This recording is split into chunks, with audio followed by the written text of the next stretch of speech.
Presenta El Mostrador en la Clave. La actualidad desde distintos puntos de vista. Un espacio para la discusión bien informada. El Mostrador en la Clave. Con el equipo de El Mostrador.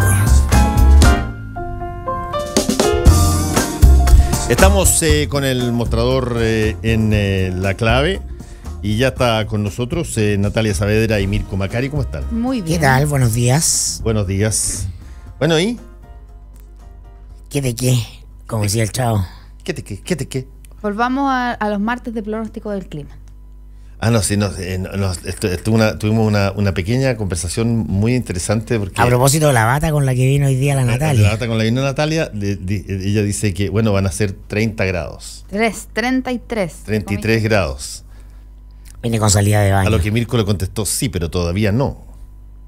En estos momentos deben haber 19, 18 grados. Pero estamos en días donde los pequeños puntos pueden marcar grandes diferencias a propósito del Como IMASEC. los puntos del IMASEC, dices tú. Exactamente. Del IMASEC. Puntos te puede costar todo. Te puede costar la reputación. Ayer conocimos un IMASEC particularmente ajustado. Era algo que se preveía, incluso que estuviera cerca de 2 puntos, del 2%. El gobierno salió un poco a calmar las expectativas, a decir que esto es una señal aislada, un mes particularmente con un feriado. Estamos en una seguidilla de señales aisladas. Claro. Lo que pasa es que yo venía pensando precisamente eso en la mañana. No se quiere hacer una lectura donde metamos otros factores. O sea, no queremos leer desde el punto de vista económico a nivel gubernamental los síntomas económicos de la reforma previsional, de un crecimiento ajustado, quizás de expectativas más moderadas. No queremos todavía leerlo como un todo, sino señalar que esto en el fondo es algo particular de este mes, que el próximo mes se va a normalizar, aunque ya hay algunas expectativas de diferentes bancos de inversión y sus departamentos de estudio que señalan que se podría con ello ajustar el crecimiento del próximo año, que es lo más peligroso, más que puntualmente estos meses que le quedan al año, que sí pueden mejorar. Es que yo creo que el gobierno ya no es gobierno, es una agencia de comunicaciones. El gobierno comprendió que lo único importante no es lo que ocurre, sino lo que se dice de lo que ocurre. Y entonces la explicación para el IMASEC más bajo después de un año es que el feriado de septiembre de la fiesta patria fue muy largo, lo que yo lo encuentro notable, ingenioso sobre todo, no por la explicación misma, sino por la redacción, por cómo todos los colegas que cubren ese frente, ¿cómo se llama? La oficina del Ministerio de Hacienda, donde están alojados tomando la ruca, tomando café, el coleguismo, leninismo, no cómo se reproducen las cuñas sin cuestionamiento. O sea, un editor serio, en un país serio, Estados Unidos, donde la prensa es seria, en Argentina, en Inglaterra, alguien llega con esa cuña y o se lo haga, o no va, o se lo agarra para el deseo. Pero no se puede poner esa respuesta como la respuesta seria. Entonces, el gobierno ha sido notable para comprender desde el minuto uno que gobernar es comunicar. No, el populismo, no estamos en peligro que llegue el populismo, Chile. Ya llegó. Ya está acá. Hay que decirlo claramente. Populismo es hacer cosas que son populares para tener resultados inmediatos. En popularidad, en imagen, en elecciones, en esos intangibles que constituyen la realidad de hoy. ¿No? Es justamente postergarlo. ¿Por qué lo digo además? No por esta explicación en sí misma, sino que porque esta explicación insólita va unida a el anuncio de la vocera de gobierno de que las iniciativas que se van a discutir con urgentísima urgencia legislativa son aula segura e inmigrante. 2 temas donde el gobierno va sobre el 70% de aprobación en las encuestas y más de eso incluso en su base electoral. En aquello que me complica, invento explicaciones del viejo pascuero, que es la economía, porque es lo único realmente por donde el gobierno va a ser medido. Todo el gobierno sabe que la reforma previsional la que salga va a ser mejor que la de antes.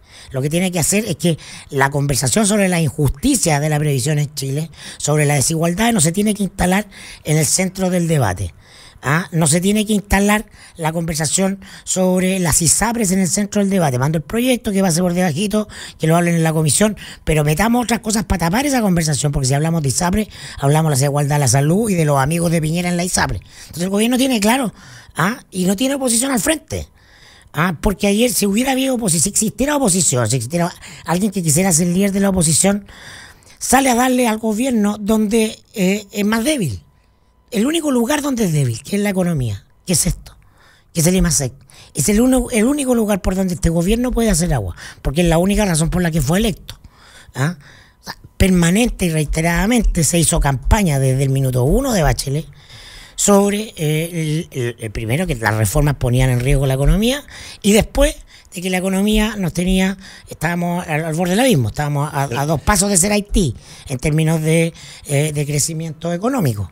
Eso reiteradamente ha circulado de manera bastante contundente en redes sociales, este video de Piñera diciendo que tenía que acabarse el gobierno de la nueva mayoría el año pasado, ¿no? Porque el crecimiento había sido bajo y el crecimiento de hoy es más bajo que aquel.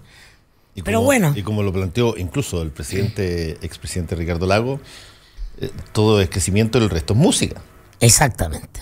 Ahora, ¿por qué está esta relevancia de que la otra vez conversábamos que en el fondo el IMASEC y el PIB no efectivamente miden la calidad de vida de las personas, pero sí miden la calidad de vida y funcionamiento del Estado? Porque un punto de diferencia en el crecimiento país implica una recaudación estatal como de 700 millones de dólares más o menos.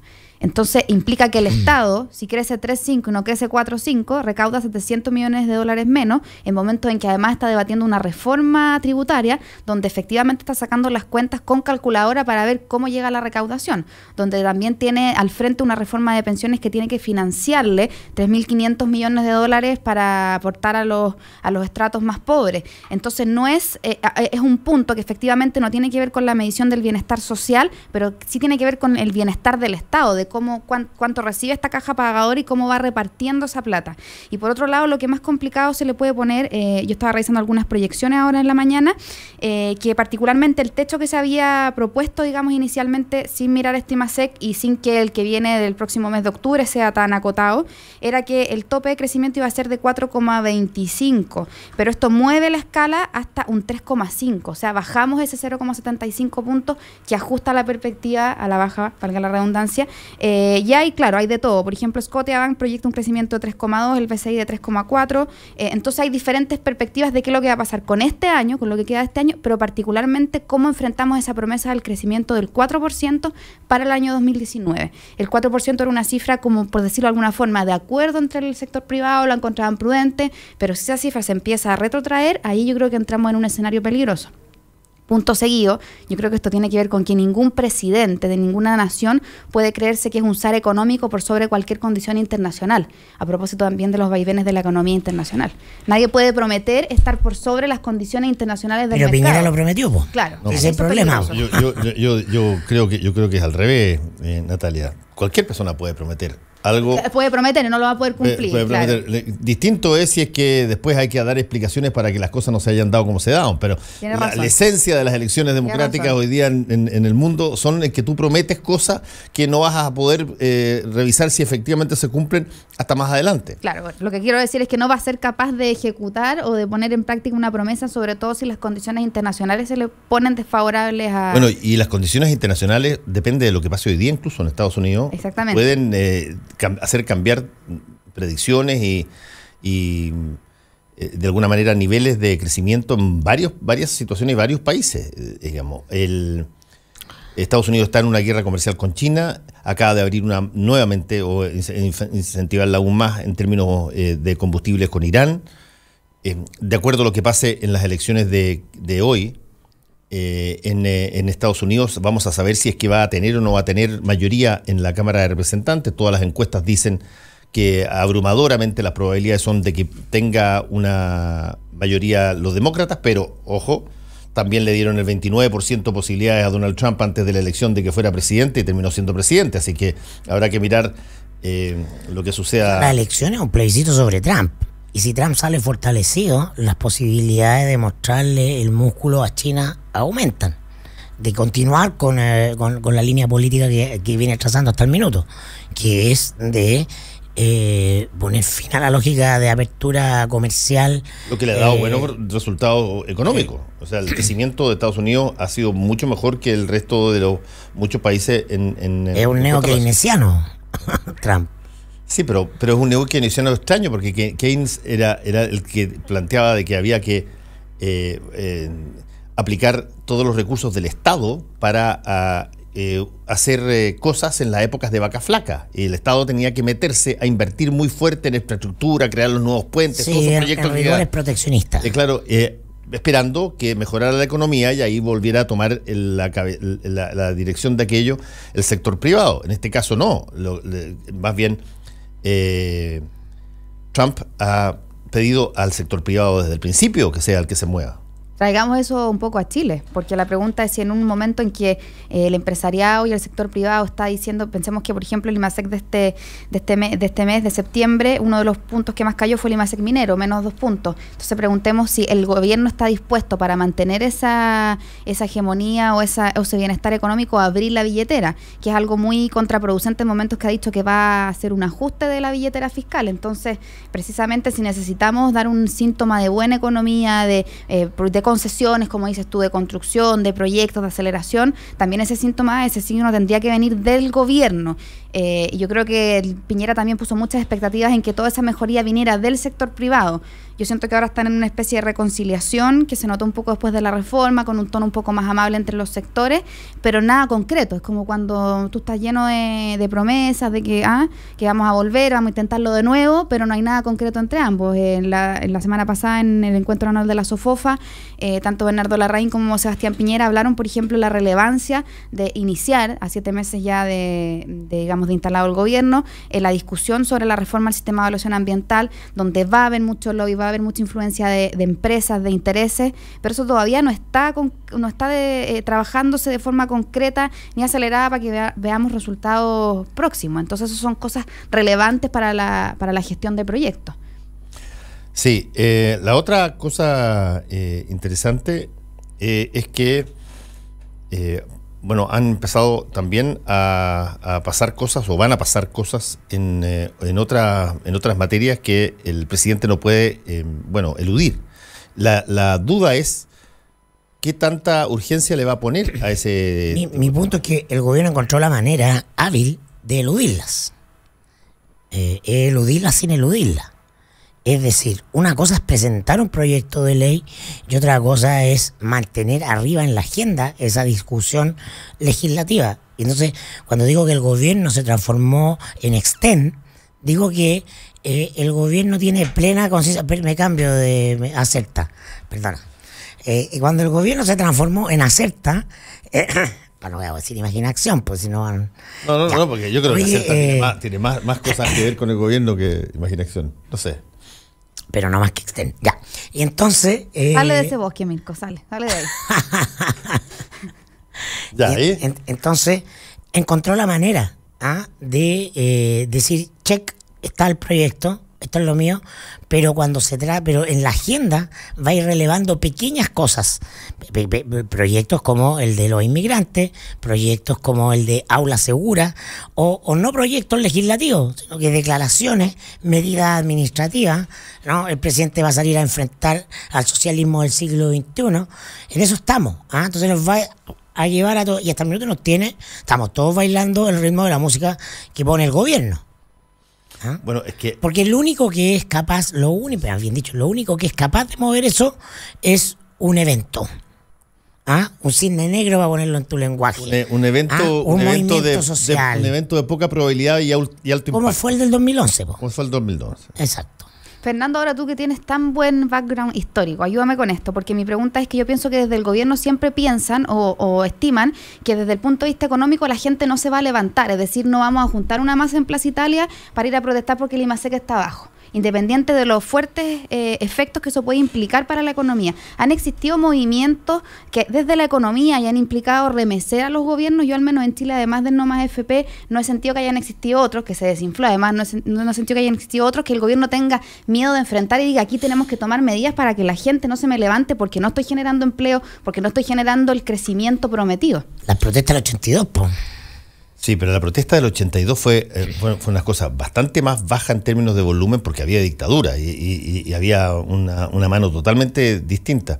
Si es que tú quieres buscar más atrás en el tiempo, yo creo que llegamos a la revolución de la chaucha, cuando se subió el precio del transporte público en lo que entonces era no me acuerdo a qué equivalía en ese entonces la chaucha, que era una determinada moneda, y quedó la crema. Salió la gente a la calle y se tomó los buses y dejó la crema. Un poco con la espontaneidad que tuvo la salida de la gente por la situación de Barrancones en el primer gobierno del presidente Piñera, cuando se produce esta comunicación vía redes sociales, una de las primeras que se produce, y se genera una multitud de personas que van a protestar contra la creación de la termoeléctrica en Barrancones, ahí en Punta Choro, y el presidente toma el teléfono y cancela el proyecto, pasando por sobre toda la institucionalidad de su gobierno. Pero situaciones que tengan que ver con eso, asociados a lo económico estrictamente, a una medida económica. Mira tú la cantidad de veces que se ha subido el precio del metro, que se ha subido el precio de la locomoción, y que tú refunfuña, lo dice para acá callado, pero no sale. El chileno tiene mentalidad de inquilino, lo hemos hablado aquí. No tiene una sociedad civil organizada tampoco, como que claro, se diga, a ver, ya, esto es suficiente, ¿no? Sobre todo en la parte económica, te repito, en la parte económica. Hay cosas que a veces generan el tema de la No Más AFP, el movimiento de No Más AFP que se generó el primero con la salida de la marcha gigantesca más grande de todas, que fue la primera, creo yo, fue también catalogada como súper inusual, porque, te repito, el tema de las AFP es un tema súper especial, porque las personas, el 80% de las personas que están obligados a cotizar en las AFP, si es que han escogido una, no van a ver el resultado hasta que jubilen. Y por lo tanto muchas de esas personas no protestan por algo que todavía no saben si les va a ocurrir o no les va a ocurrir. Ahora, cuidado con el mensaje que ya está dando vueltas, que tiene que ver con los cálculos que ha sacado la misma Confederación de Producción y Comercio, la CPC, que ya señaló que objetivamente el costo de esta reforma previsional va a ser aproximadamente 60.000 puestos de trabajo. Eso sí tiene un efecto directo, no sobre el día que voy a jubilar, sino sobre el día de hoy. También lo dijo Bernardo Larraín. Eso va a ocurrir cuando se empiece a implementar, y el gobierno tiene claro que no se va a implementar en este gobierno. Claro, pero igualmente entonces, en 12 años te podría costar esos 60.000 puestos de trabajo, que vuelve a ser un síntoma negativo para la fuerza laboral chilena. Pero no ahora, pero no va a ser dentro de los próximos 4 años. O sea, con suerte la reforma previsional se va a haber terminado para el comienzo del último año del gobierno, con suerte, si es que, para que se implemente varios años más, porque esto es una reforma gradual. Entonces el gobierno, ese tema lo tiene, que esto le vaya a impactar. No es urgencia, como dices esto tú. Es para el siguiente, si es que también, porque es una reforma mega gradual, hiper gradual. Entonces, no, yo creo que lo que moviliza en el caso de situaciones económicas son crisis. Y el país no está en una crisis económica, ni va a estar en una crisis así que uno diga, sabes que se viene la olla común. La foto de la olla común, la foto del PEM y el POG, ¿no?, de los años 80. Que no generó grandes movilizaciones en términos particulares de ellos. Fue usada fue usada como parte del descontento, ¿no? Si tú me preguntas, el clamor para que se fuera Pinochet en ese minuto era importante. Si tú me preguntas un hito histórico que causó sorpresa en términos de movilización, no necesariamente por el volumen, que también fue altísimo, sino que sobre todo porque tú no sabías si la gente iba a salir o no salir, fue la forma en que se gestó la primera protesta 11 de mayo de 1983, llamada por Rodolfo Seguel, presidente de la Confederación de Trabajadores del Cobre. Él había pedido un paro nacional y su propia asamblea le dice que no se puede parar. Y por lo tanto, toman una decisión, de esas decisiones locas que tú dices, oye, esto va a terminar todo mal. Dice, ¿sabe qué? 11 de mayo a las 7 de la tarde, porque esa era la fecha, a las 7 de la tarde, 11 de mayo de 1983, ok, no hay paro. Salga a protestar, salga como pueda. No había instrucción, o sea, sabía qué iba a pasar. Y fíjate que pasan las cosas más increíbles ese día. A las 7 de la tarde, tú de repente empiezas a escuchar cacerolas. Tac, tac, clink, clink, clink, clink, clink. Las cacerolas eran hasta entonces un signo anti-allendista. Era el signo la marcha de las cacerolas. La marcha de las cacerolas fue una movilización de la CODE en ese entonces, la Confederación Democrática, que agrupaba a los partidos de derecha más la democracia cristiana, y que le planteaban al presidente Allende y al gobierno de la Unidad Popular que las colas y todo el desabastecimiento los tenía sin comida, y por lo tanto se hacía las cacerolas. Y esa fue la forma que se escogió en el 11 de mayo de 1983, en forma casi espontánea, y tú escuchabas ahí en el barrio alto, caceroleo. Y en los barrios más bajos, la gente salía a las calles, en dictadura. Y lo escuchabas en cooperativa. Y lo escuchabas todos en Radio Cooperativa, efectivamente. Y tú, eso fue sorpresa, porque en la dimensión que tomó, dijo, chuta, aquí hay aparentemente gente que tiene voluntad de salir porque no aguanta más en esta determinada situación, independientemente de que haya ya no hubo más cacerolazo hasta el 4 de agosto del 2011. El día en que se convoca, ¿no?, con toda la fuerza del movimiento estudiantil a una movilización que estaba prevista como la más importante ese año, y el gobierno decreta el cierre del centro. Y Speter era el ministro del Interior. Y esa noche, en un día muy frío y brumoso, empezaron a sonar cacerolas en varios lugares de Santiago. De ahí la cacerola nos salió más cada vez que tú querías protestar, que es una cosa bien curiosa porque es como tú cambias el símbolo de algo que era anti, si tú quieres, izquierda, a ser usado por la izquierda, la misma. Pero déjame acotarte algo. Yo siento que para tratar de entrar a un tema más de fondo, pero enunciado, lo que está ocurriendo en términos económicos no es una crisis, es una transformación. Es una transformación en la lógica económica, y por eso que tú ves en los datos duros, y lo informado hoy día lo vi en el Mercurio, que el tema laboral es central. El mercado del trabajo se está transformando y está cambiando. Pero que esté transformando y se esté cambiando significa, claro, que no significa necesariamente que no haya pega. Hay otras pegas, otros tipos de pega en otras cosas, con otras demandas además acerca de lo laboral. Entonces los instrumentos con los que estamos midiendo, yo creo que están de moda, tocar la puerta, como es la encuesta del INE. Están un poquito obsoletos. Claro, el INE toca la puerta y te pregunta que es efectivo pues déjame esto, dar un cuánta ejemplo. Gente trabaja en tu casa. Déjame dar un ejemplo súper ombliguista. Mi hija tiene 22 años, estudia maquillaje, es maquilladora, y tiene su primer contrato en una empresa de videojuegos. Su primer contrato laboral es de una empresa de videojuegos chilena que opera a nivel mundial, y ella está encargada de maquillar a los jugadores. A los jugadores de videojuegos. ¿Qué me dices tú? O sea, no existía ni siquiera la idea de ese tipo de empleo hace. ¿Cómo medimos esa economía? ¿La estamos midiendo? No se está midiendo. Ya. Yo te digo, el INE, literalmente, la encuesta de empleos toca la puerta y te pregunta cuánta gente trabaja en tu casa. Tú dices 3, 4, mi mamá, mi papá, y así se saca la medición. Que esos son los reclamos o digamos lo que se ha señalado que está totalmente obsoleto y se tiene que medir de otra forma, metodológicamente. Y perdona, antes de cortar, pero me entró una duda.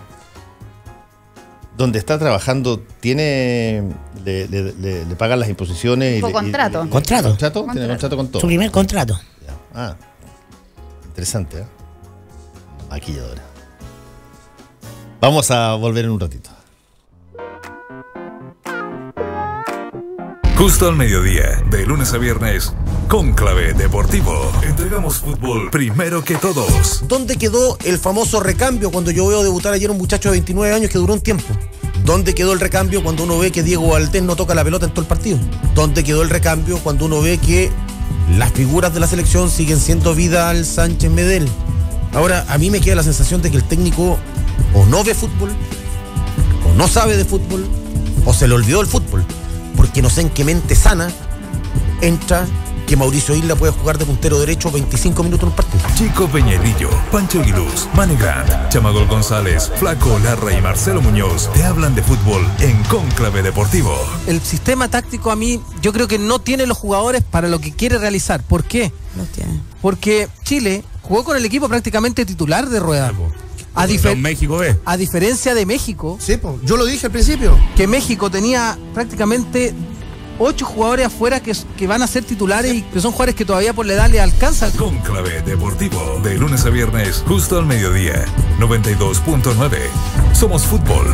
Somos la clave. Hora clave. 9 de la mañana, con 2 minutos. 92.9. Somos como tú. Somos la clave. Para hacer un buen negocio, necesita ser un gran anfitrión. Para organizar un seminario productivo, debe elegir el lugar correcto. Visite Hotel Los Nogales y compruebe que superaremos sus expectativas. 5 salones de hasta 300 personas con equipos audiovisuales, estacionamiento y Wi-Fi de alta calidad. Cotice en hotelnogales.cl o al 223-356958. A 2 cuadras del Metro Estación Los Leones. Hotel Nogales, Los Nogales 741 Providencia. Hay un agua para... Amor, ¿echaste a lavar la ropa? Y un agua para ti. Agua purificada Manantial. Aprovecha y solicita el servicio de agua purificada Manantial en tu casa. Ten una máquina que te entregue inmediatamente agua fría y caliente con 3 botellones de 20 litros todos los meses por solo 16.490 pesos. Para más información, entra a www.manantial.com. Manantial es vida.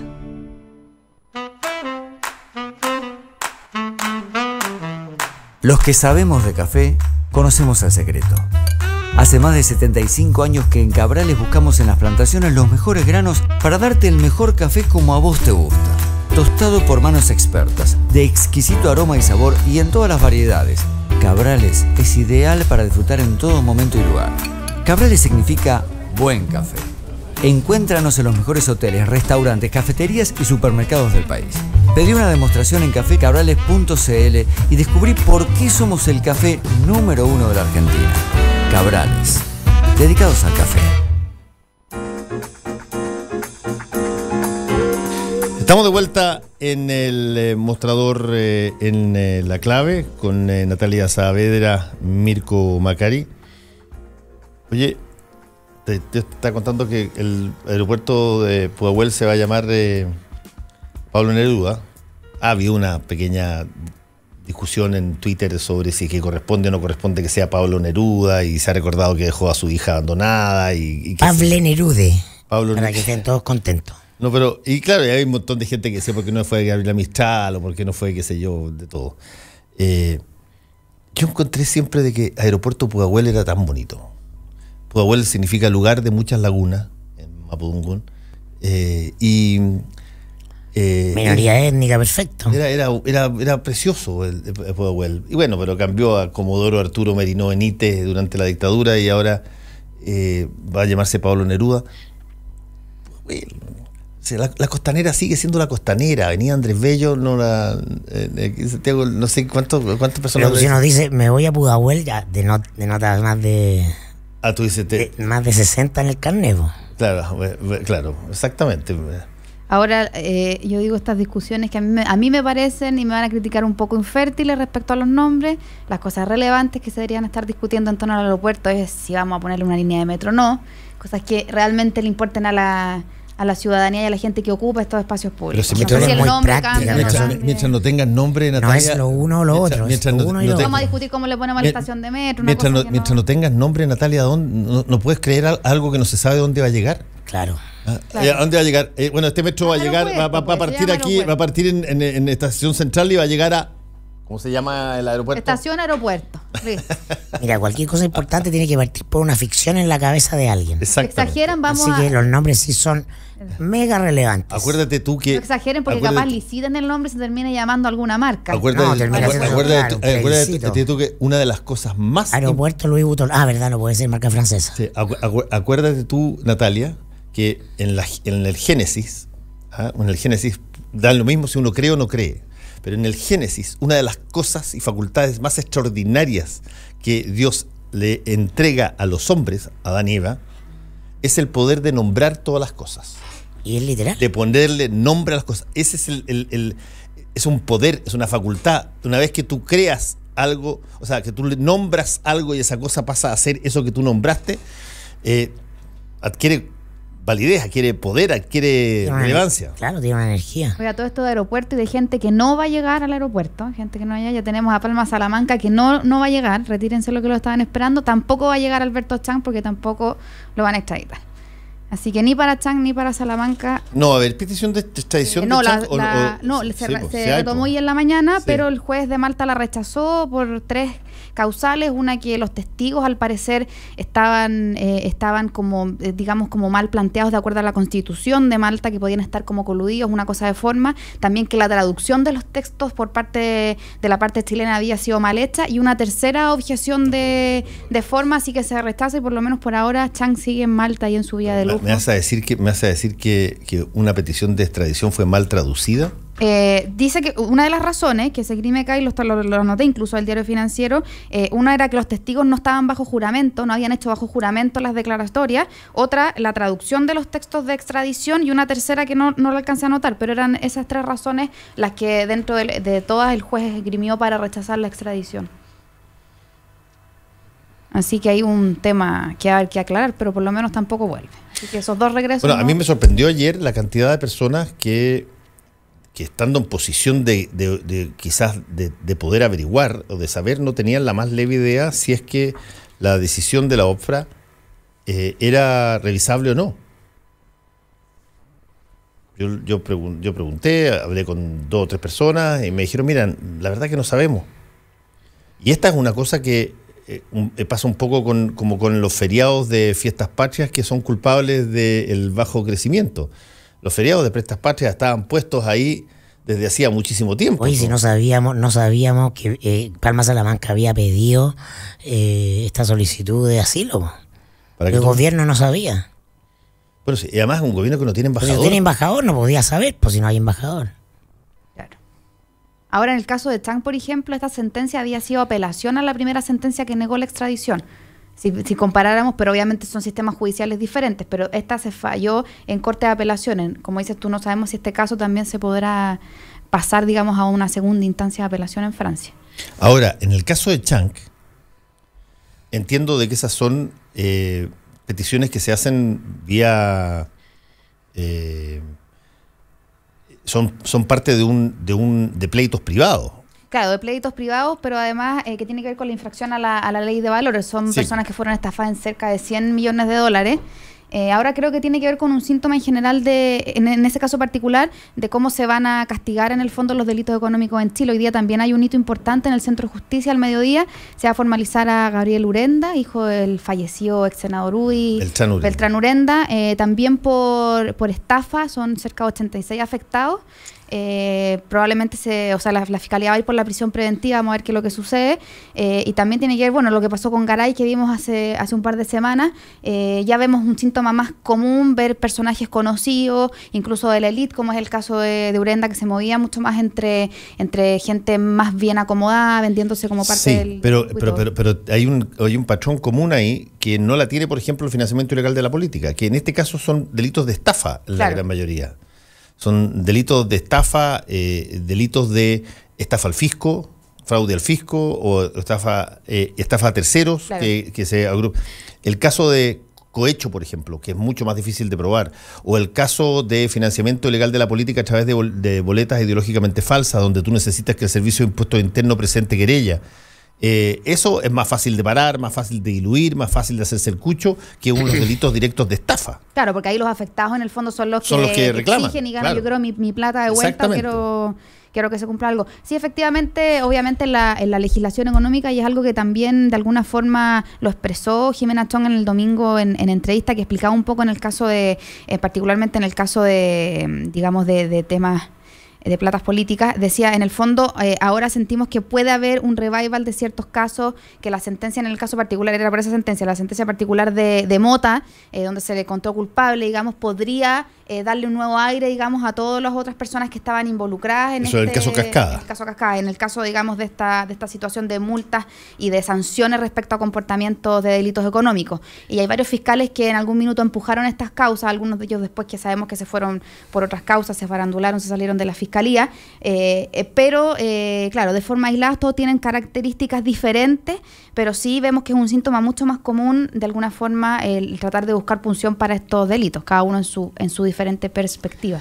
Tú hablaste en la mañana con Isixson respecto a esta famosa encuesta del poder, que es un ejercicio rutinario de la prensa, y tiene algunos puntos notables que me interesaba destacar. Uno particularmente porque esta es una encuesta en el poder sobre el poder. La propia élite elige... dijo que eran como ciento y tantas personas. A mí me llegó y no lo contesté, ¿no? La verdad que no tuve tiempo. Pero, yo no sé si es que a mí me llegó porque ellos acusaron los contextos de oficio, digamos.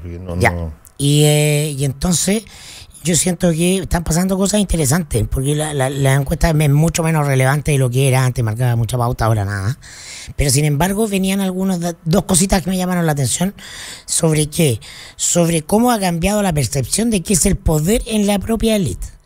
Y esto particularmente lo veo en dos casos, en la elección como el hombre más poderoso del sistema de justicia, el fiscal Abbott, y la elección de Andrónico Luksic como por lejos, como el empresario más importante. Y entonces, la élite, una característica de la élite chilena y del ejercicio de poder de la élite tiene que ver con generar un circuito propio, paralelo, con otras variables de medición, con otro sentido de realidad distinto a la masa, ¿no? a los gobernados, por así decirlo. Y en el caso de Luksic, para mí es muy notorio que buena parte de las razones por las cuales está ahí tiene que ver con que la propia élite ve más a Luksic, porque se habla más de Luksic, porque a su vez Luksic se expone más y está en redes sociales. Entonces, que la propia élite considere la aparición en medios o el nivel de publicidad que tiene alguien como un factor de poder, incluso puede ser de recordación, te habla de cómo la élite se está permeando a las lógicas de masividad también. Como que tú no dudabas que, independiente de quién saliera en Canal 13, en la pantalla, el hombre poderoso de Canal 13 era don Eliodoro Rodríguez Mate. ¿Ah? El poder estaba en la sombra. Es un síntoma, el poder ya no está más en la sombra. Tiene que estar en las redes. Tiene que ser visible. Tiene que ser visible. Si no, no es. ¿Ah? Ese cambio se está produciendo. Y lo mismo con Ricardo Claro en Mega. Claro, era el hombre más poderoso y no aparecía nunca en ninguna parte. Salvo una columna al año para hacer una predicción económica por algo especial. Salvo cuando se dio el gustito que largamente esperó don Ricardo Claro de poder... por eso el proverbio árabe ese, me vengué 30 años después y me apresuré, es tan sabio.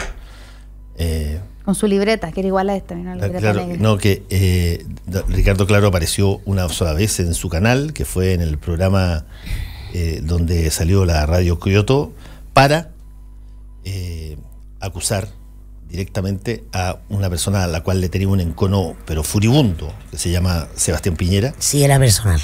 Era personal. Ricardo Claro era el abogado de Citibank cuando Citibank manda a Sebastián Piñera a Estados Unidos a aprender el negocio de las tarjetas de crédito para implementarlas en Chile. Cuando vuelve, él arma su propio negocio y se sale de Citibank, y el que queda como la mona fue quien lo presentó. Ricardo Claro tenía una situación particular con él, y cuando aparece en ese programa de esta hora se improvisa, ¿cómo se llama el programa de Jaime C. León en Mega? Ya me voy a acordar. Y pone la radio Kyoto adentro y aprieta play. Ahí había mucha historia detrás. Con panelistas que había puesto Ricardo Claro a Deo. Pero eran las personas, estaba Riesle, estaba la Pilar Molina, Tomás Jocelyn Holt, Jorge Andrés Richards, y Jaime C. León. Y por lo tanto ahí fue un momento en que él apareció en su canal, pero no era absolutamente extraño que apareciera en el canal. Bueno, ese es mi punto. Yo creo que el poder ya no está en la sombra, y la propia élite no es capaz de hacer disquisiciones sobre el poder, porque en el caso de Abbott, que evidentemente está muy en la prensa, se habla mucho de él, y en la cabeza institucional, es decir, está en teoría, la élite piensa que el poder está en el aparato institucional de la fiscalía, cuando adentro Abbott no puede estar más debilitado. Cualquiera medianamente informado entiende que Abbott tiene serios problemas de control interno de la fiscalía. Y no tiene liderazgo entre los fiscales regionales. Hay otros poderes, hay otros fiscales que son líderes, que tienen un cierto poder factual, ¿no? Y entonces es interesante ver cómo la élite está modificando sus percepciones de realidad acerca del propio poder y de lo que es la influencia, y se está haciendo cada vez menos élite. Ahora a mí me llamó la atención algo que quiero preguntárselo a Roberto en algún minuto pronto, que tiene que ver con varios comentarios en redes sociales que hacían eco de lo machista que podía parecer esta encuesta, porque se trataba de los abogados más influyentes, de el empresario más importante, de los líderes de opinión donde tampoco había mujeres, Los 3 abogados más influyentes eran, bueno, con derecho a que son influyentes, era Jorge Keri, Jorge Bofill y Fernando Barro, pero mujeres, yo no sé si no se está preguntando por mujeres o efectivamente en esta elite que tú comentas que se construye, Mirko, las mujeres estamos total y absolutamente relegadas a un segundo y tercer plano y no tenemos nada de poder. Pero te cabe alguna duda que están en un segundo plano. No es que no tengan nada. Pero está en el segundo plano. En el poder está en el segundo plano. No sé si la Vivian, independiente del respeto político y de su carrera que se le pueda tener, representa el liderazgo femenino que hoy día se está tratando de construir. También desde, como digo yo, desde abogadas que sí están haciendo trabajos interesantes. De hecho, el título me llamó mucho la atención en ese reglón porque era los abogados más influyentes. No había ni siquiera una intención de que pero fuera... si el CADEM no te direcciona, te deja abierto. Eso son preguntas no lo sé, abiertas. A ti te llegaba, por eso Sí, mi duda era sí. si te daba intención de tú mencionar tú en blanco o te daba el nombre de los 3 que a usted le parece que son más. Claro, o sea, ni siquiera hay mujeres ahí en el recordatorio. Entonces, es muy fidedigno de percepciones, sí, pero no... Muy triste. No, ¿por qué? Pero si están en un segundo plano, hay mujeres y están en un segundo plano, pero eso es sorpresa, es novedad. No es novedad. Va a cambiar porque salieron a mostrar las pechugas en mayo. Este es un cambio cultural, es lento, po. Es un proceso. Quizás más lento de lo que uno quisiera.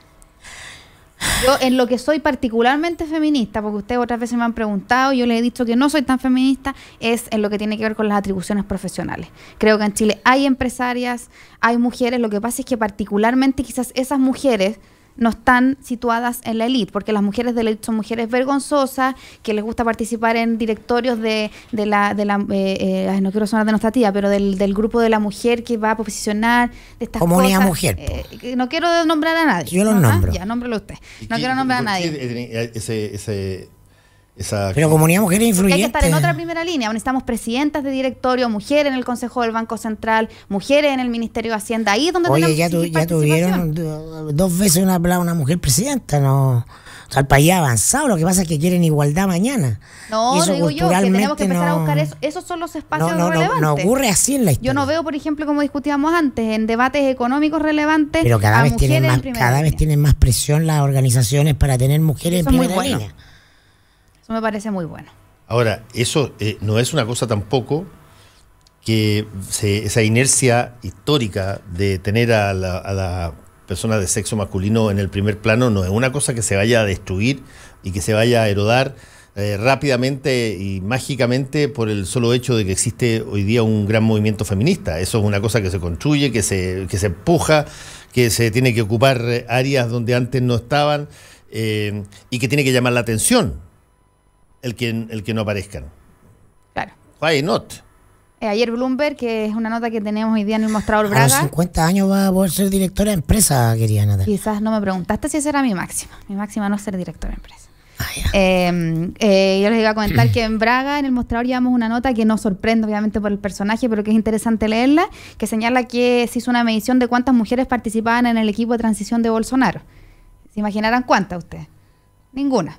Así que le hicieron una medición ahí en Bloomberg que la pueden ver en el mostrador. Postergada la agenda de género por ahora. Claro, como dijo él, la última hija que tuvo fue mujer y fue un error, así que meterla ya en su equipo de transición política sería una imprudencia muy grande. No fue un error, sino que estaba débil. Estaba débil. Dijo. Yo tuve 3 hijos y desgraciadamente al final me puse un poco más débil y salió una mujer. Pero todos los gobiernos han impulsado un poco, cada uno en su contexto, a la influencia de la mujer. La señora Lucía y sus damas de rojo fueron un aporte a la historia, ¿no? Dices tú.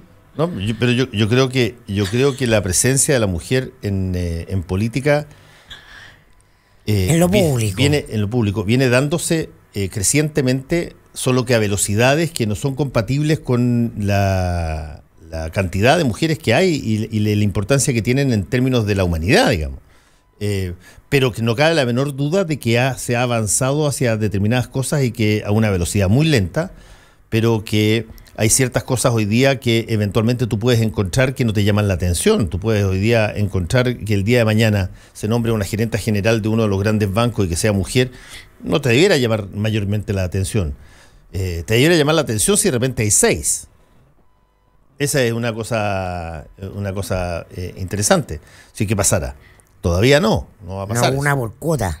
Claro, el factor de la cuota te agrega el que tú puedes hacer el mínimo necesario para cumplir con algo sin necesariamente romper la estadística. Oye, la otra cosa para la que va a haber que esperar, 12 años dicen que se va a ver el resultado del plan de descontaminación de Quintero. ¿12? 12 años, claro. Y también va a haber que sentarse a esperar. Hay que felicitar el guarismo porque me parece razonable. ¿Te parece razonable? A diferencia de las explicaciones del ministro de Hacienda. ¿Ser realista en esta propuesta, digamos? Claro, no. Yo creo que va a ser relevante en esa... No es populista esa cuña, es seria. Hay dos cosas relevantes. Una, a ver si finalmente el plan es aprobado por la Contraloría, que es algo que yo creo va a ser un trámite relevante. Y el otro punto, también hay que revisar empresa por empresa cuáles son las exigencias de disminución de emisiones y de inversión que se le hacen. Entiendo que hay diferencias relevantes entre algunas compañías que pueden dar que hablar, digamos, respecto si uno lo analiza empresa por empresa, cuál es el nivel de emisión que se le exige, cuánto lo tienen que disminuir y cuánta plata tienen que poner encima de la mesa. Cómo se midió, cómo el gobierno determinó que unas tienen que invertir más que otras o que unas pueden emitir más que otras. Eso va a ser bonito de analizar.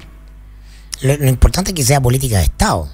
Claro, porque si estamos hablando además de algo que se tiene que sostener la próxima década, si no hay un criterio común... Que no dependa de que estén las noticias. Exactamente. Que haya un trabajo consciente. Ahí es donde yo pongo mis dudas, más que en el plazo que se autofija. Que vaya cambiando el criterio, dices tú. Que se mantenga un criterio y se trabaje permanentemente independiente, que no haya crisis. Ya, pero que se celebre lo positivo. Y a lo largo de estos 12 años, ¿cómo se controla de mejor manera la suma complementaria de las distintas formas de contaminar que tienen todos los sitios industriales ahí en la zona de sacrificio de Quintero y Punchuncaví? Se señala, mira, principalmente que el plan no es una buena pregunta, pero no sé si está la respuesta, que en el fondo deben disminuir sus emisiones de partículas fino, de dióxido de azufre, óxidos de nitrógeno en un plazo de 5 años por lo menos, y que después ese resultado se va a ir midiendo como acumulativamente a ver cómo baja el nivel de emisiones, pero no sé si tiene un efecto inmediato de decir a fin de año qué efecto inmediato generó en la baja de emisiones, porque también lo que dices tú, aquí no existe un sistema centralizado para medir las emisiones en Quintero. Cada empresa envía un informe con empresas externas que contrata y le dice, mire, yo estoy contaminando tanto, pero lo que pasaba hoy día era que como existía un promedio, podía contaminar 100 un día, 0 el otro, y movía el promedio. No, pero hay una cosa peor que esa. La cosa peor que esa es que tú tienes en un ámbito territorial muy contrañido, tienes, qué sé yo, 16 empresas, 16 industrias, todas tiran gases contaminantes al cielo. Bueno, los gases contaminantes del cielo se juntan, se complementan, claro, chocan. No le puedo poner una reja que esté... Exactamente. Mío, no entonces, era suyo. Todos miden lo que uno cada contamina, pero ¿qué pasa con los gases si se complementan? El gas A con el gas B provocan un tercer gas que es hiper más contaminante que los demás. ¿Cómo se mide eso? Claro, eso sería para grandes preguntas de la humanidad que no vamos a poder responder en este programa.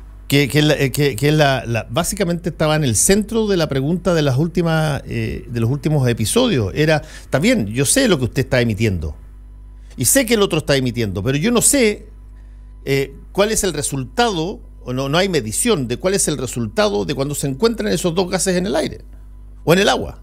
Ahora, una cosa particular del martes pasado en la cita de la SOFA fue la escueta mención que hizo Bernardo Larraín en su discurso a este episodio, porque en la SOFA están las empresas que participan, digamos, de Quintero, participan en el Parque Industrial de Quintero, que señaló, mira, en realidad por estos episodios ambientales yo dije, a lo mejor van a hacer un mea culpa, una cosa de decir, sabes que nos equivocamos, está gente intoxicándose, dijo, y en realidad aquí no hay tecnología de punta para medir. Esperamos que prontamente esto se mejore. Eso fue toda la mención del sector privado. Y por otro lado el presidente, que tenía de frente ahí a la gente de las empresas que está contaminando en Quintero, tampoco le dijo nada. No le importa, si no está en la conversación central de ellos. No, quiero dejarlo en evidencia porque estaba ahí y sí, yo dije, hubiera sido bueno haber hecho un golpe de timón y decir, claro, ¿no? Debatámoslo, digámoslo aquí de frente, no equivocamos, vamos a mejorar, vamos a cambiar esta forma. Claro que no es una prioridad.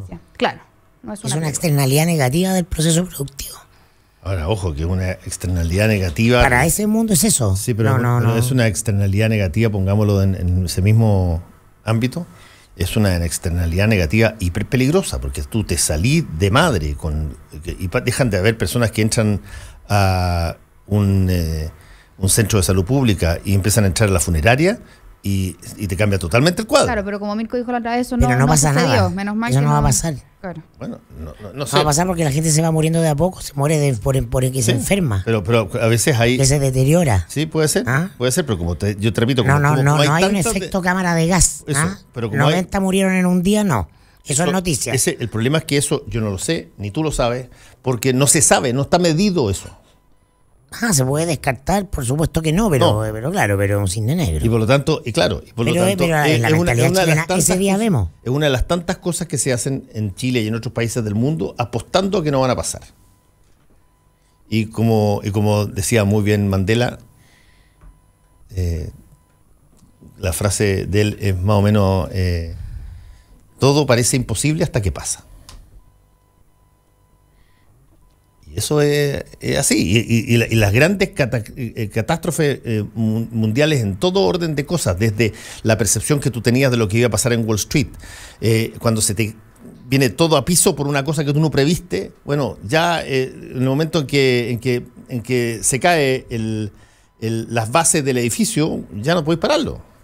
Así es que es una apuesta, tal cual como tú dijiste, un cisne negro. Que yo le recomiendo ese libro...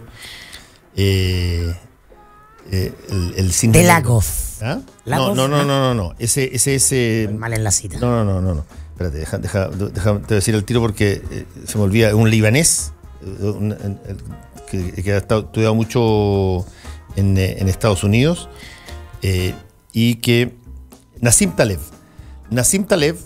es el autor del cisne negro y que el cisne negro significa un ave de una tan baja probabilidad de existencia que era ignorada, hasta que de repente se encuentran cisnes negros.